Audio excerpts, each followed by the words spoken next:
This is Dispatches from Myrtle Beach with Charles Neal and my son Link from Good Mythical Morning. How you doing, Link? Doing good, Dad. How are you? Oh, I've been doing good down here in Myrtle North Beach. Myrtle Beach, Yeah. where it's been hot. It's Yeah, still but it's hot. been We're good. getting into August. Yeah. It's still hot. Oh yeah, it's still hot. Yeah. Yeah. You know, you look good. You look good for being sweltering. People say, "Oh, you look good for your age, Charles. You look good for you. You have a good attitude for your age. You get all types of compliments, I bet." Yeah, I do. Yeah, a lot of them, uh, just say for somebody your age, you don't look that age. You really don't look. When I tell somebody I'm 71, they say, "Ain't no way you're 71." I said, "Oh yeah, Yeah. I'm 71." Let's say, well, So, what's the secret, Charles? What's the secret? living the life the best way you can live it, and try to take care of yourself and hard work. I reckon hard work's what kept me fit and trim and Yeah, active. active and being active. So I think that's got a lot to do with it. Don't take no for an answer, and don't take shit from anybody. Or is there an occasion to take shit from Yeah, there somebody? might be occasion as you get older that you take shit from somebody and just kind of let it go on about because there ain't no sense in. It's not worth getting worked up over everything, is it? No, it ain't. No, it sure ain't. Even at my age, it's like I'm trying, and at the golden age of 45, I'm like, you know what? This isn't worth getting worked up over. I gotta rise above, because I feel like the stress can take minutes, days, years off your life. Oh yeah. What do you get? What do you get stressed out over anything at this stage of your life? I mean, is there some worry that weighs on you? You lose sleep at night over anything? Not very often, not anymore. I mean, it's kind of like you said. I mean, hey, just let it flow and let it keep going because it's gonna work out one way or the other. Whether either somebody likes it or they don't like it, they the one got to deal with it. If they don't like it, I ain't the one that if they didn't like it, that's too bad. I did the best I could do, and that's what I'm gonna do and what I'm gonna always do. Just and Have I'm you better ever at it been now. one to stress though? Like, Oh yeah. so Oh, you used to be wound tighter than you are now. Would you call yeah. yourself like a worrier? Was it more was it that you were intense, or that it was nerves or anxiety? What form of it was? Because I know for Papa, he seemed to be a worrywart.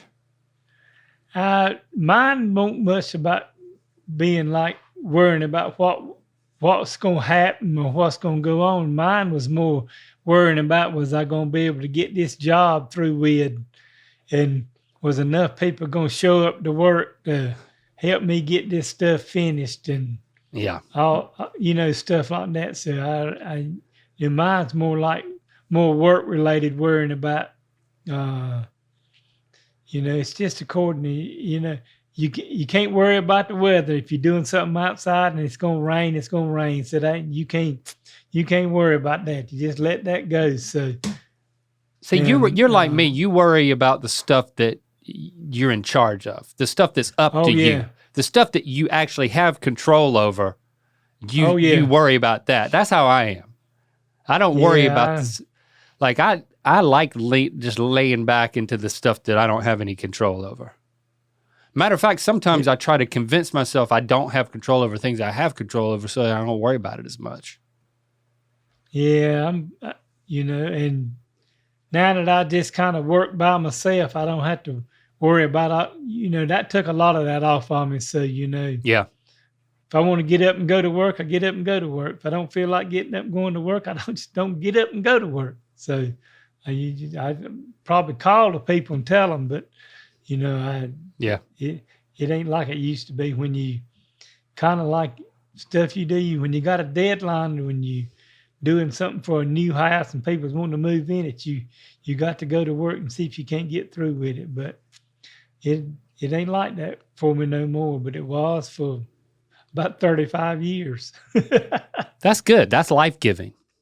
That's where I want to be when I'm 72. Well, you'll get there one day. Yeah. I was taking a walk, walking the dogs the other morning, and I try to use my walks as kind of like, instead of thinking about my day and planning things out and like living in the future, I try to stay on the walk. I try to look at the trees. I try to just breathe and just start my day in that moment, as opposed to engaging in the worries. And I'm pretty good at not looking at my phone at all until I get back from my walk with the dogs. So that becomes like my special me time. It's almost meditative. Yeah. Yeah.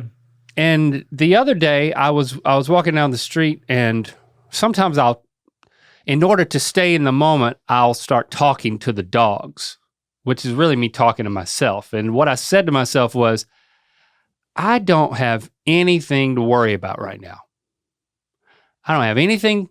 I can't come up with anything that I'm worried about. And it was one thing to think it, but it actually was another thing to say it. And then the dogs were like, me neither. That's the great thing about a dog. Yeah. When I look at my dogs, it's like, you ain't got nothing to worry about. I'm looking at him because I brought him in today. You ain't got, come here, Jake.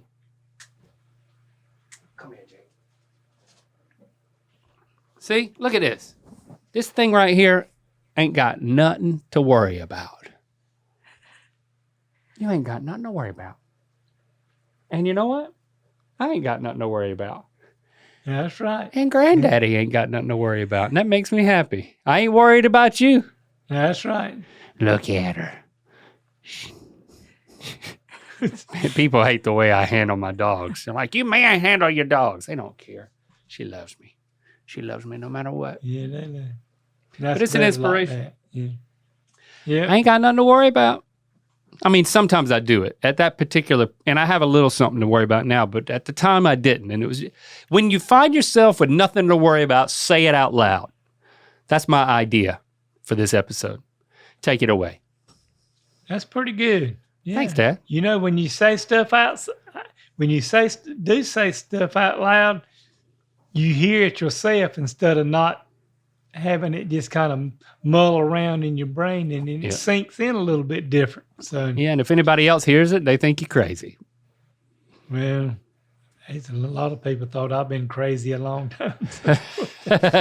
Yeah, par for the course with us. We're used to it. Yeah. Just here's to that. Yeah. Well, I got a little story to tell you.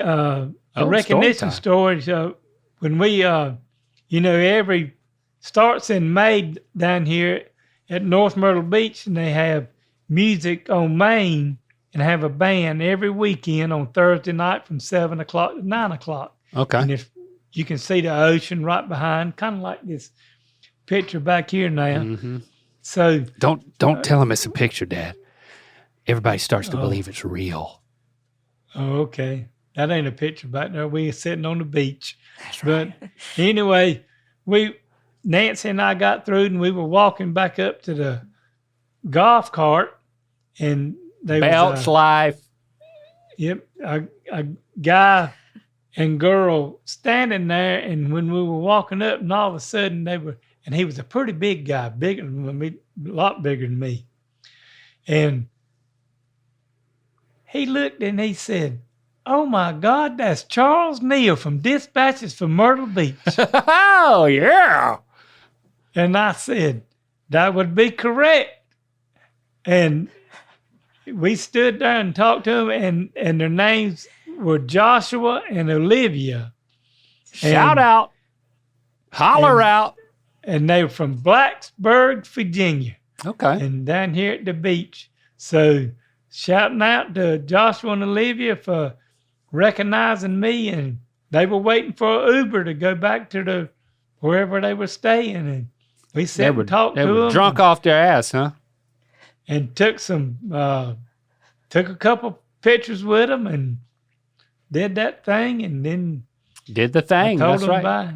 Did the famous thing that you do now, and told them, I said, keep telling people about Dispatches from Myrtle Beach and how they can send a email to us. So just keep it up and keep telling more people about it. He said, we do. So thought that was pretty neat. So it's a stress-free show, Dad, you know?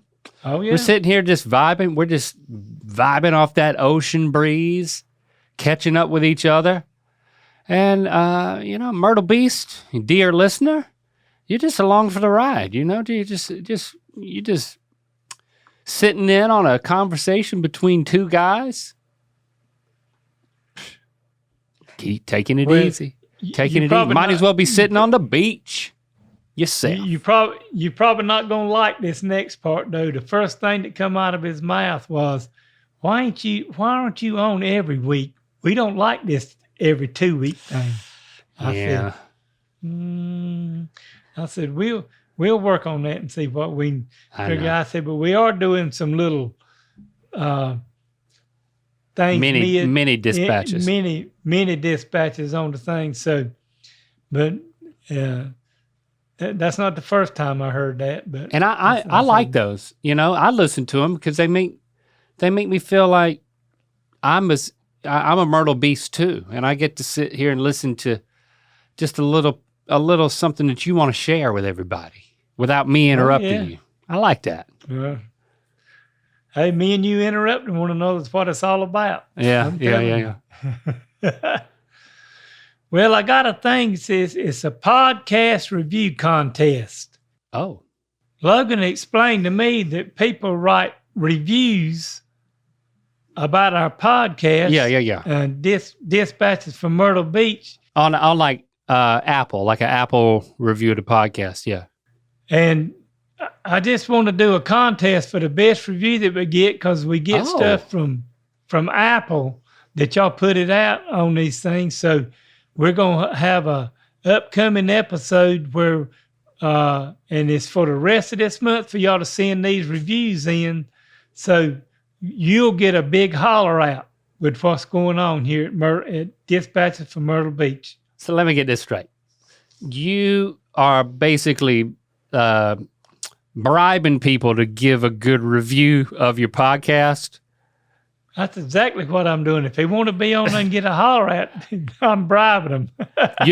What if it's a bad review? Are you gonna read any of the bad reviews? Oh, I'm gonna read through some of them. I'm probably not gonna pick a bad review though. Yeah. So y'all hear what he's saying. If you want, leave an Apple podcast review. It's good for us to get reviews. I think that helps get the podcast out there. So if we'll kind of what's it called when you sweeten the pot a little bit? If it's a notable review, according to you, Dad, you're saying you're going to read the review and give a holler out on the show. I'm with you. That's what I'm going to do. All right. He's laid down the gauntlet, Myrtle Beast. Are you going to write a review? Is it going to be worthy of Charles Neal himself to read as a holler out on this show? Well, it probably needs to be 5 stars. It probably needs to be not too long, not too short. It needs to feel sincere, yet also, what else, Dan? What do you want? What are you looking for in these reviews? Just let me know how much they enjoy the podcast and the videos on YouTube. I mean, that's the main thing, that they enjoy it and express yourself. What if it's like uses big words and it's just like journalistic? That would be good. I probably ain't going to understand it no way. So they're going to have to bring it on down, where I can bring understand. it on down. Bring it on down. and then we'll put it on out. All right, I like that. That's right. Podcast review contest. You get a shout out. You got to holler out. It's time for another edition of Myrtle Beach Mailbag. Just like those emails we want to do for the contest, we got some here to go over this week. And this one's from Mo. Oh, Mo sent us one in. Mo. It says, if you're American when you go in the bathroom and American when you come out, what are you in the bathroom? Oh, I know this one. European. Yeah. European. European, that's right. Yeah. That's good, Mo. Yeah. Oh, well, Dad, you had never heard that one? Well, I heard it when I read it off the thing and kind of understood it. Then I did get that. I understand that you heard it when you read it. I was asking if you've ever heard that joke before. I mean, no, I hadn't never heard it before. Well, me neither. Mo's email. Me neither. European. European. Yep. Okay. If I didn't know better, I'd think that was your favorite one. Yeah. This episode is sponsored by HelloFresh. Everyone's schedules seem to get busier around this time of the year, but thankfully, HelloFresh is here to make meal planning easy. HelloFresh has 40 chef-crafted recipes each week, with over 100 add-on items curated in the HelloFresh market. And yes, this HelloFresh package we have saves us a lot of time, especially me and Nancy in the kitchen because we got some busy schedules and we're doing something all the time. So she can whip all this stuff up pretty quick and get it, and we can be eating in about 30 minutes or so. So it works out pretty good to help us save time and have something healthy and good to eat. Ready to make meal planning easier? Go to HelloFresh.com/50Myrtle and use code 50Myrtle for 50% off plus free shipping. That's HelloFresh.com/50Myrtle and use code 50Myrtle for 50% off plus free shipping. HelloFresh, America's #1 meal kit. Myrtle Beast, I'm here to remind you that Good Mythical Evening is back on Thursday, August the 24th at 7 p.m. Pacific, streaming on Kiswe, more uncensored, unfiltered, and unhinged than ever. Go to goodmythicalevening.com for all details and to purchase your tickets. I got another email from Kamiko Jordan. I hope I pronounced your name right. Kamiko. Maybe that's it. Kamiko Jordan. There you go. He wants to know, what's your funniest father and son memory together? And link, what's the best advice your dad has ever given you? Oh. Well, some of my funnest memory we had together, or funniest? Well, it says funnest. That's what I'm going to say funnest. All right, funnest. Thing. All right, we had some fun together. Yeah. All right, we'll go with that. I'm going to say some of the funnest thing that we ever did was going out on the lake with Papa on the boat and getting on the knee board and going water skiing and doing all that stuff. Cause it was, I mean.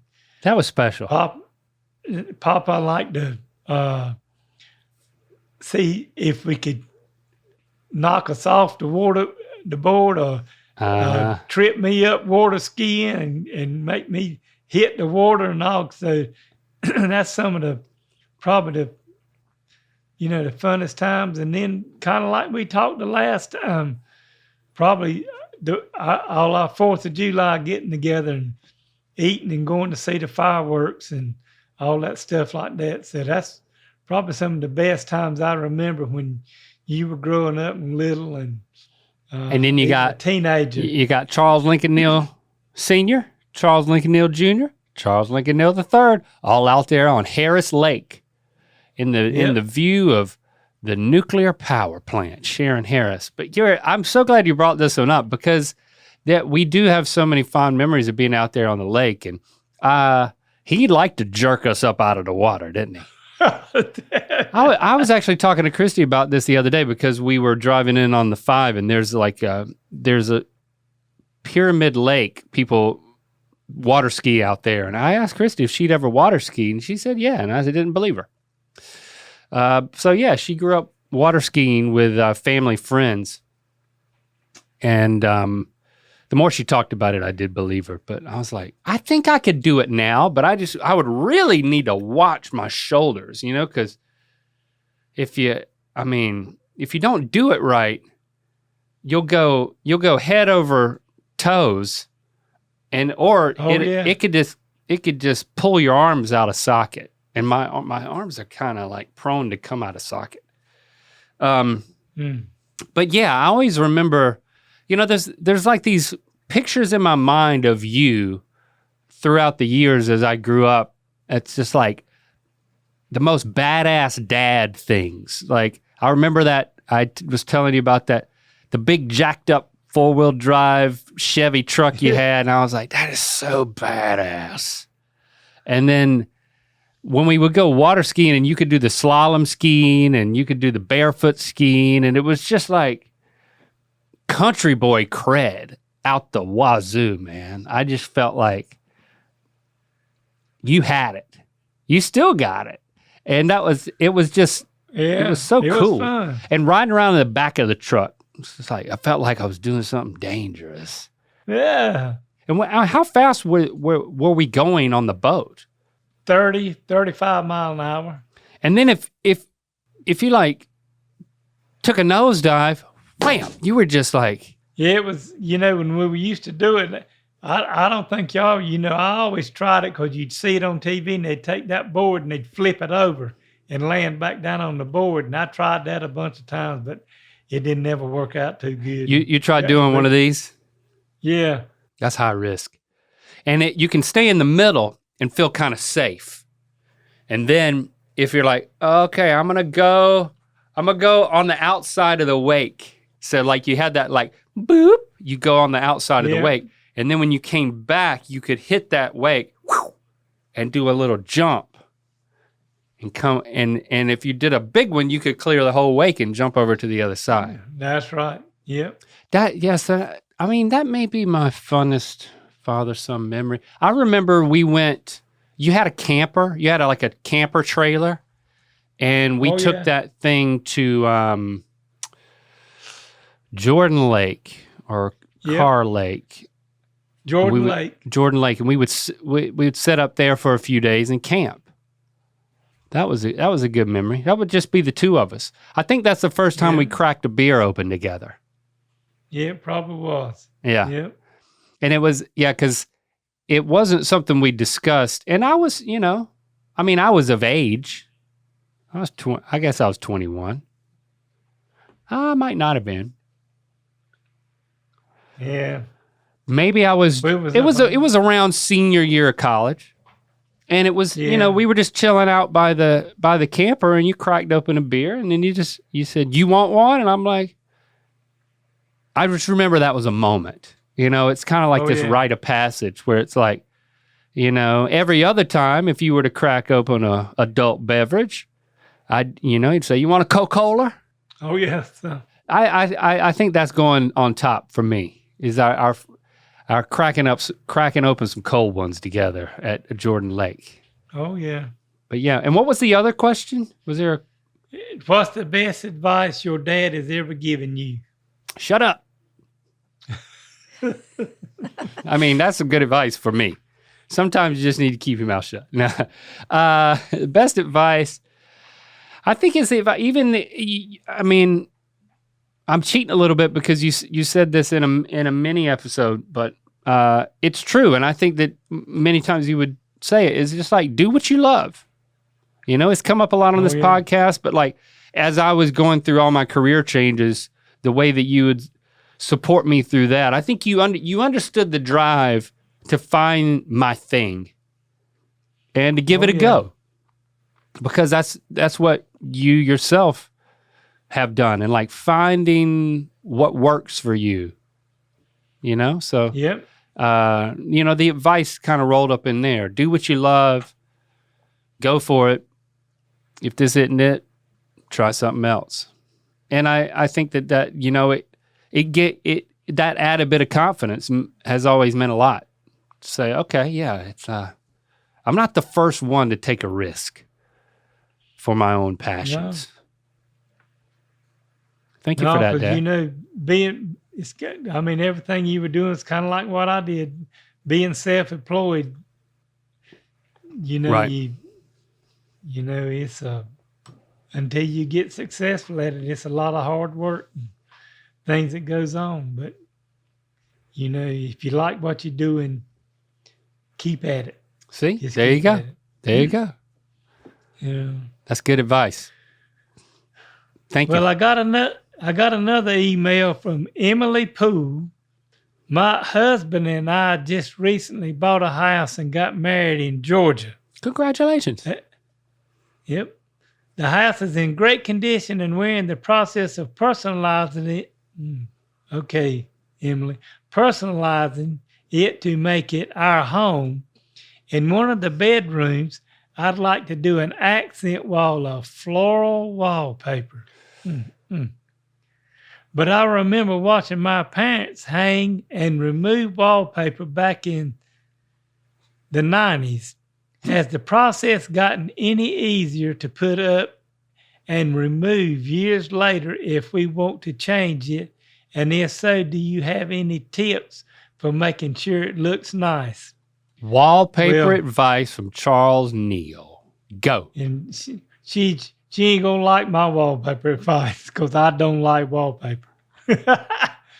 And I tried putting it up one time, kind of like your parents. But if you want to put wallpaper up, and want it to be put up like you ought to hire somebody that does it for a living. Cause are you in the market? No, I don't put wallpaper up. I tear it off walls. That's the reason I don't like it. Because people put it up and don't put it up like they're supposed to, and it's just but what about peel and stick? Peel and stick is the new thing now, where it's supposed to be easier. I don't even keep up with it. I don't even know what kind of wallpaper you buy now, what you put it up with, if it's still with the glue and then you put it on the wall. But Emily, you don't know and you don't care. Just be honest. But I am going to tell you this. I do know what you need to put on the walls before you put the wallpaper on it. And it's called wallpaper sizing. That's sizing. Okay. And it's not even hardly light paint. It's real thin. But if you put this on your walls and let it dry a day before you put your wallpaper up, then it seals the walls up where when you take it down, it won't tear the sheetrock up. So I do know enough. If I was going to put it up, I would make sure. Dramatic pause for water. That you got to put that sizing on the wall where you can take it back down. And for God's sake, don't put wallpaper on top of wallpaper. Take it off and put the other back on. Because if you're going to put two up and try to get them off, it's a nightmare. He's upset. You've upset him. So, Emily, I'm sorry. I'm a painter. I'm not a wallpaper person. So that's the best I can do for you because I don't like wallpaper. We got floor wallpaper in our bedroom, wall to wall, floor to floor, and we played it. What's the word? We paid a pretty penny for it because the person who put that stuff up charged us. And it was a type of design that like it had to be lined up exactly right to repeat. Oh yeah. I guess that's how a lot of them are, like with this floral design she's talking about. And he was so meticulous that it killed him. I mean, he literally killed him. He died. The last bedroom that the last wallpaper job he had was ours. And he was so good. He was an old guy, poor guy. He was so meticulous. He was great at it. But it killed him. Okay, he did die, though. Boy, that really took a turn. But after you left. I mean, well, so I guess I'm on your side, Dad. The wallpaper's beautiful. It really is. I don't know if he did the sizing, but everything he did. Guarantee. And we've got a fireplace that is like stone, and it's like really, it goes kind of goes all over the place. And he was sitting there cutting that stuff to go all around it perfectly. And I would feel guilty ever taking it down because it was literally this guy's last job. He didn't die on the job. We finished. We paid him, and then we called to get him to do something else, and he was dead. Well, it happens. That's wallpaper for you. That's just life. Yeah, that's just you. Right. You get no sympathy from the Neal boys today. Dad says, well, that's life. Death. That's life. Yeah, it's just part of it. I'm telling you. Yeah, one day you're hanging wallpaper, the next you're hanging yourself out to dry. Well, he didn't. Oh, I didn't mean to do that. I don't know how he died. Aw. Come on, Logan. Don't be so. That's life. That's so sad. So, Logan, are we going to do... Logan's too sad. I am sad. Logan's over there tearing up. Now it's time for a word from our sponsor. Okay, we got some other emails, and one's from Lillian McAvoy. When my boyfriend informed me that his family was going on vacation to Myrtle Beach and that I was invited, I was absolutely elated. My question is, what in the heck should I do while I'm there? As an expert, I need your best recommendation for an art-loving, animal-loving Myrtle beast. You've come to the right place. I'm going to tell you about a place, and it's according to what time of the year you come, but it is a beautiful place, and it's called Brook Green Gardens, and it's down below Myrtle Beach, but it's you can take a trip to Brook Green Gardens Low Country Zoo in Murrells Inlet to see alligators, eagles, deer, and horses. Oh. You will also enjoy internationally acclaimed sculptures amid local floral and 300 species of South Carolina water birds. Oh, are you reading this off the website? Yeah, I'm reading it off Brook Green's website. Eagles, alligators, and horses? Well, Lillian, let me tell you, this is one pretty place, Brook Green Gardens. And it's pretty in the summertime, and you get to go and look at all the things that you like and while you're there. But I'm going to give you a little tip. If you get a chance to bring your boyfriend back to Myrtle Beach in the month of December, they decorate this place for Christmas. And all those oak trees that you're talking about, they call it the 1,000 Lights in Brook Green Gardens. And these things are draped down in all these trees. And then they have all other kind of lights and stuff. It is one beautiful place to go to at Christmas time too. But I've been there in the summer too. Now it's kind of hot, so carry some water to drink. But it's a beautiful place to go because you will get to see, as you said, your art-loving and animal-loving Myrtle Beach. You'll be able to get to take in all those things there. Yeah. Just take a special day to go down there while you're down here at Myrtle Beach. So enjoy Brook Green Gardens. And tell them who sent you. Charles Neal from Dispatches from Myrtle Beach. Yep, that's exactly what she'll say. Well, I'm going to try to help somebody that's got in a little bit of trouble here and try to help them get out of the woods. So I got a little thing, email here from Stephen. Okay. And Stephen says, I need some advice. Boy, Stephen, you come to the right place. They're lining up, Dad. Everybody needs a little piece of you. I'll help you get out of the woods. And says, I have recently gone through a breakup, and last Thursday we had a work party where I made out with a coworker. Attaboy, Stephen. We were both quite drunk. The next day was fine, and she and I both acted as if nothing had ever happened, and we had a professional work day. But it all feels awkward. So far, no gossip has started, but there were enough coworkers who noticed us, even called us on the way home. Oh, wait a minute, I ain't reading.